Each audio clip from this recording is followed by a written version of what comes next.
Deixo a minha visão ao homem que jamais viu o amanhecer nos braços da mulher amada. Deixo o meu coração à mulher que vive exclusivamente para ver o coração do filho feliz.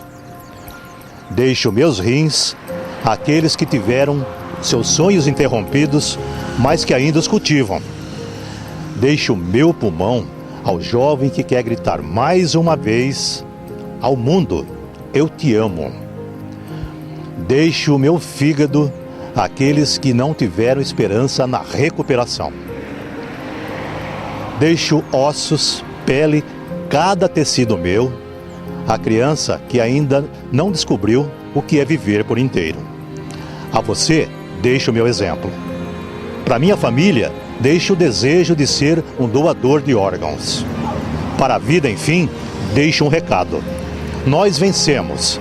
Seja um doador de órgãos, seja um doador de vida. Esse texto é de uma campanha de doação de órgãos de 2012 do Ministério da Saúde. É com ele que nós abrimos a nossa campanha aqui em Matão, da Rádio Saudades TVM Saiba Já. De lá para cá, pouca coisa mudou. Ainda somos milhares e milhares de potenciais doadores. Porém, a fila à espera de um órgão para ser transplantado é muito grande. Ela não anda. O que falta então? Primeiro, informação. Segundo, engajamento. Então, mãos à obra. A lista de espera é grande. Até o fim de 2015, mais de 40 mil pessoas no país aguardavam a doação de um órgão para continuar vivendo. A gente sabe que não é fácil. Doar um órgão em vida ou depois de morto é uma decisão que envolve questões éticas, morais, culturais e até religiosas. O diretor técnico do Hospital Carlos Fernando Malzone e membro da Comissão de Transplante do hospital explica que, apesar dos avanços nos últimos anos, a doação ainda é considerada tabu na sociedade brasileira.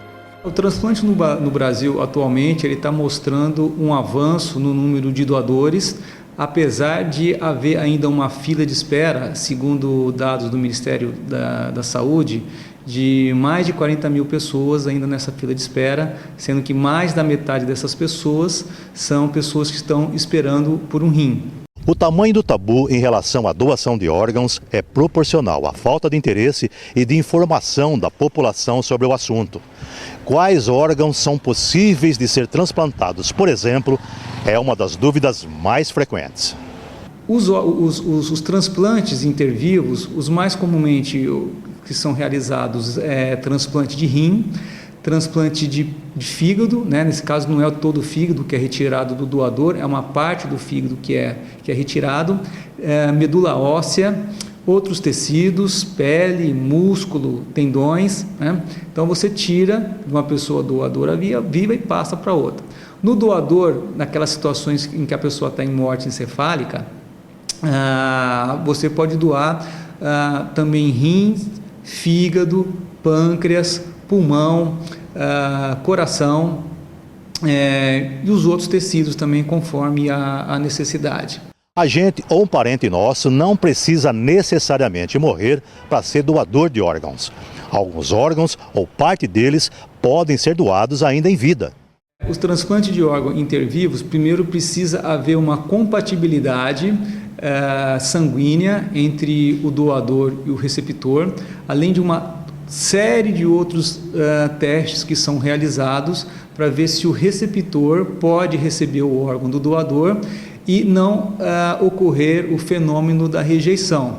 Para o doador que está em morte encefálica, para o receptor vivo, precisa também fazer os mesmos testes, os testes não são muito diferentes, justamente para evitar esse fenômeno da rejeição. Por isso, quando uma pessoa tem um órgão disponível, às vezes ela não pode receber aquele órgão, porque aquele órgão disponível não é compatível com o sangue dela.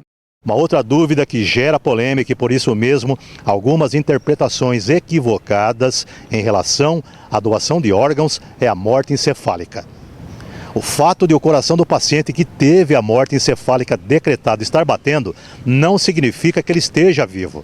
O Dr. César Minelli explica direitinho e não deixa dúvidas quando o assunto é morte encefálica. A morte encefálica é uma condição que o cérebro ele demonstra, através de testes clínicos e através de exames complementares, que esse cérebro não está mais funcionando, né? Uma vez esses testes demonstrando que o cérebro não está mais funcionando, isso já é considerado morte. Tem que deixar claro que essa é uma situação irreversível, que o cérebro não vai voltar a funcionar. E isso autoriza a realização do transplante de órgãos, da retirada de órgãos desse corpo para o corpo de uma outra pessoa. A morte encefálica precisa de 2 médicos, né, com experiência, 2 neurologistas, ou um neurologista e um médico especialista em terapia intensiva. Eles fazem testes clínicos com um tempo de diferença de hora de 6 a 12 horas mais ou menos, os mesmos testes clínicos, e depois esses testes clínicos precisam ser confirmados com um exame complementar. Esse exame complementar pode ser um eletroencefalograma, pode ser uma arteriografia, pode ser chama de extração de oxigênio do bulbo, da jugular, mas, ou seja, sem uma comprovação de um teste de exame complementar, você não pode dar o diagnóstico de morte encefálica, consequentemente, você não pode retirar os órgãos desse corpo. As estatísticas da Coordenação Geral do Sistema Nacional de Transplantes mostram uma curva ascendente dos transplantes realizados entre 2001 e 2015. Os gráficos revelam que houve aumento de transplantes de fígado, rim e coração no Brasil. Apesar de sermos exceção no continente, ainda temos de avançar ainda mais para fazer a fila andar. Quando é analisado, comparado o Brasil com outros países da América Latina, o Brasil é o país que mais doa em comparação com os outros países. A taxa de aceite de doação de órgãos é em torno de 56% no Brasil, enquanto os outros países é abaixo de 50%. Mas precisa avançar mais, né? As pessoas que têm predisposição, interesse de serem doadoras, né?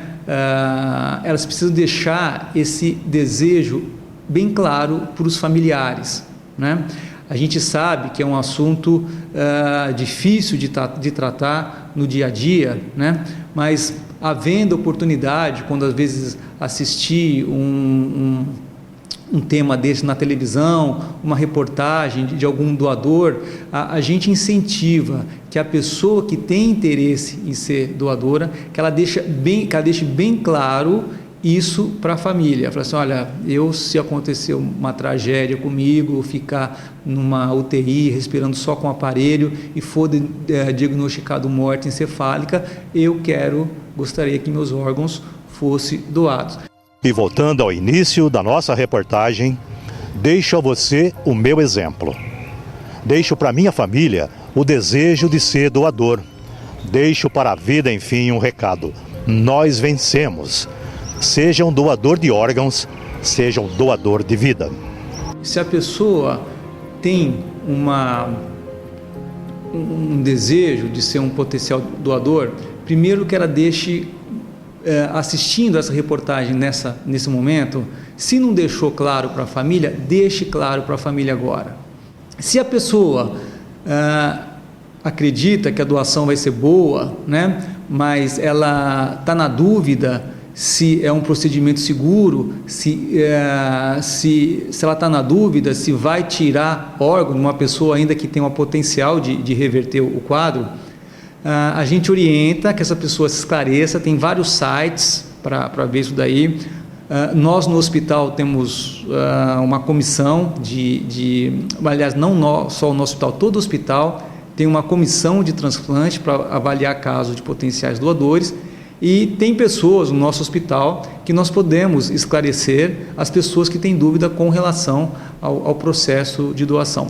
As pessoas têm muita dúvida, por exemplo, de quando elas autorizam a retirada de órgãos de alguém, né, de um parente próximo, que esse corpo vai vir desfigurado, né? Isso não ocorre, né? O corpo ele volta intacto. A retirada de órgãos não vai deixar visivelmente o corpo deformado para fazer um processo de velório, né? Ao ser velado o corpo, não vai ter nenhum sinal de que houve a doação de órgãos. A ideia é deixar bem claro que a imagem do doador de órgãos, a imagem física, ela é totalmente preservada. Uma outra coisa importante também, não é divulgado o nome do doador. Isso daí é uma coisa que fica restrita apenas às pessoas que estão envolvidas no processo de doação de órgãos, né? São todos pessoas credenciadas pelo Ministério da Saúde. É importante deixar claro que não há questão de comercialização de órgãos, tá? Existe uma lista única de transplantes, né? Então, essa lista única ela é rigorosamente aceita, não tem como passar, pular um caso para o outro. Às vezes, o que pode ocorrer, como eu disse inicialmente, um caso não é compatível, o doador não é compatível com o receptor, então busca-se um receptor apto a receber aquele órgão ou tecido do doador, tá? Mas a fila é única, ela é respeitada, e o sistema de doação de órgãos do Ministério da Saúde, o sistema de transplante de órgãos, é uma entidade que funciona muito bem e é muito respeitada por órgãos internacionais nessa área em todo o mundo.